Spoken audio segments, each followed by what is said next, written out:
All right, today we're going to dive into the story of a sound that totally changed the game: alternative rock. And look, this is way more than just loud guitars. It's really a story about creativity, a little bit of rebellion, and making music for anyone who's ever felt, well, a little different. So let's do it. Okay, let me ask you something. Do you ever turn on the radio, maybe scroll through a playlist, and just get this feeling that you've heard this all before? Well, that exact feeling, that sense of boredom with what's popular, is the spark that created a whole new kind of music decades ago. It was a reaction from people who were just tired of the same old. And that's where we kick things off. This new sound was called alternative for a really simple reason. It was a different choice. It was an alternative to the super polished pop music that was pretty much everywhere. This was music made completely on its own terms. So back in the late 70s and early 80s, mainstream pop was all about making these perfect, shiny hits designed to climb the top 40 charts. But at the same time, in these tiny clubs and even in basements, a whole different scene was starting to bubble up. Alternative rock wasn't trying to be perfect. It was just trying to be real. The dream wasn't selling out a stadium. It was just playing for a room full of people who actually got it. A huge piece of that real sound came from something called distortion.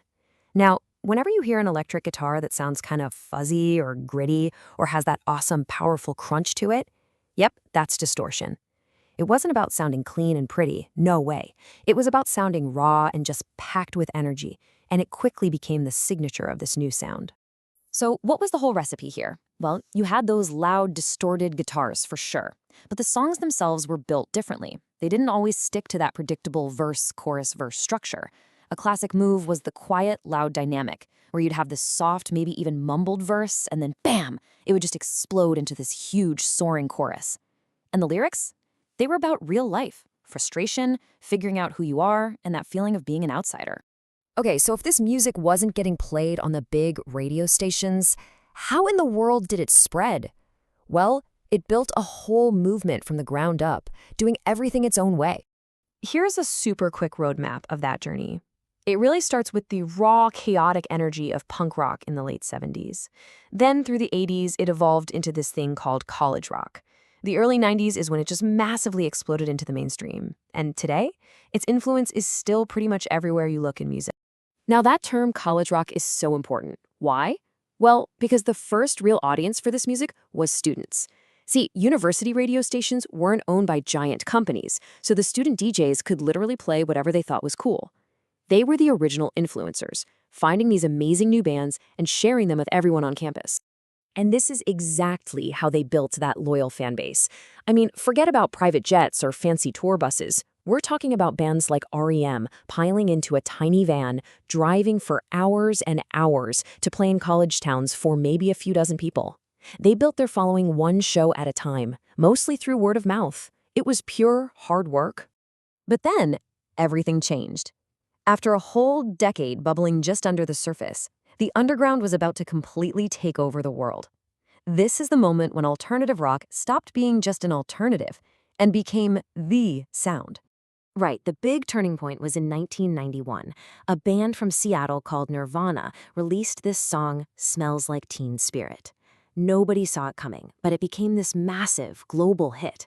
And just like that, suddenly, every single record label was desperate to find a band that sounded just like them. The entire music industry was basically flipped on its head overnight. It was wild. Now, while all this was happening in America, a totally different but related scene was exploding over in the UK. In the US, you had grunge coming out of Seattle. It was heavy, kind of cynical, had that raw sound, and of course the flannel shirts. But across the pond in Britain, you had Britpop. It was way more melodic, super upbeat, and really all about celebrating British culture. They were like two sides of the same alternative coin. And the impact was just huge. It went way beyond the music. Alternative bands were topping the charts. They were defining fashion. Think about all the thrift store clothes and combat boots. And their songs were all over the biggest movie soundtracks of the decade. It was a complete cultural takeover.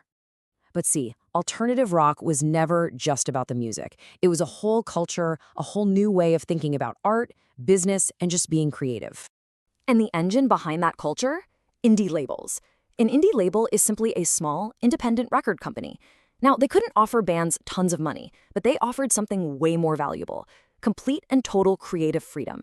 Bands could make the exact music they wanted to make, without some executive telling them it needed to sound more like a radio hit. This whole idea created what we now call the do-it-yourself or DIY playbook. It proved you didn't need $1 million record deal. The plan was simple: form a band, record your music for cheap, get signed by an indie label that actually believes in you, tour like crazy in that tiny van, and build a real, genuine connection with your fans. It showed everyone you could succeed completely on your own terms. And this whole vibe just spread everywhere. Music videos became these weird artistic short films. Massive festivals like Lollapalooza were created just to showcase these non-mainstream bands. Fashion was all about expressing yourself with vintage finds, not about expensive brands. And maybe most importantly, the songs talked honestly about tough subjects like mental health and social issues, which made tons of people feel seen and understood.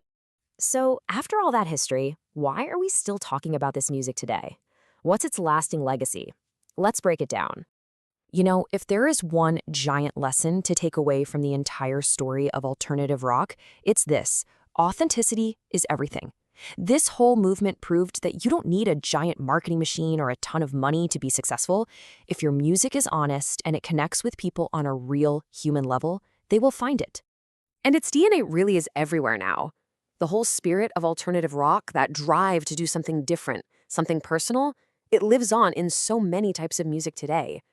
You can hear its echoes in modern indie bands, you can feel its energy in pop punk and emo, and you can even see its influence in the way some hip-hop artists aren't afraid to experiment with their sound. And I think this quote just says it all. The technology might change, the fashion might change, but the core idea of alternative rock is absolutely timeless. It's about young people with something to say, using music to figure out the world and their place in it. And that is never, ever going away. Which brings us to a final question, one for you to think about. Music is always changing, right? The next big, game-changing sound is probably being cooked up in someone's bedroom or garage right now. So what do you think the next alternative is going to sound like? Thanks for tuning into this explainer.